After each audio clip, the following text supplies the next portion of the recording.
आमर चिकेन टाक पकईदे जहाँकि आमर लंका गुंड रसुण हलदी सब। हाय फ्रेंड्स जय जगन्नाथ मु सर्वेश्वर आपण मैंने केमती अच्छे आशा करছি भले थे सेमती भले था। आज गोटे बढ़िया वीडियो चलते वीडियो देखिए चलते आज गोटे बढ़िया वीडियो अच्छी मुझे पहुँची गली मेस रूम में चलते देखिए कौन कर पठेदी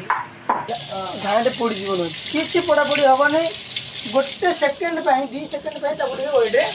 पड़ा तेल आगे भले पीब लंका पड़ा पड़ू नाला पड़ सारा कौन टे पड़ा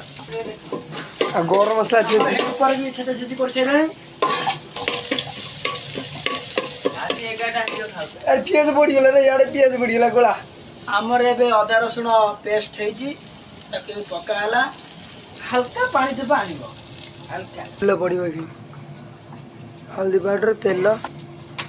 एटा कौन घी पाउडर देखें हल्का पानी टे दिया गोलईदेवा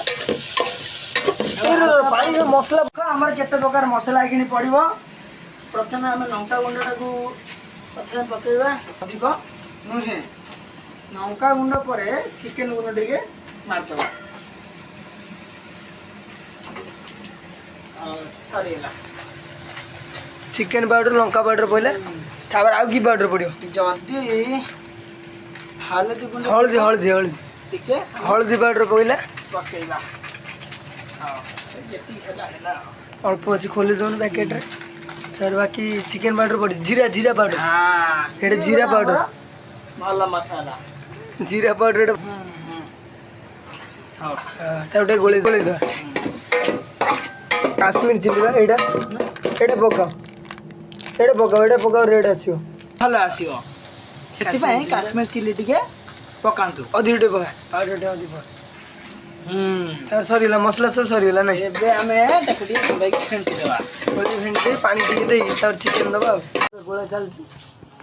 मिश्र पूरा चिकेन तक जी खाइब सबुदिन मन रखियो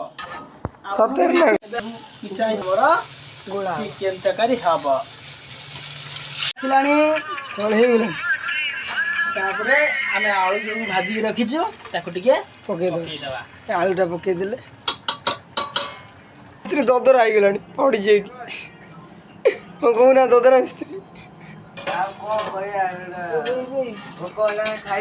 तो तरकारी आम सरीगला एटा पर्सनाल रोसे आम रेडी खाली खाइबा चिंता चलो रूम को नहीं जाए खाइबा चलो रूम रे देखा चलो सरी भात भात बड़ा सर आ गोटे कथा देखो गिरी हाथटा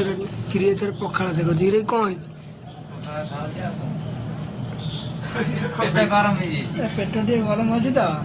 लंका नदे छेची भिडियो आप भल लगे तो लाइक करेंगे शेयर करेंगे सब्सक्राइब करेंगे जय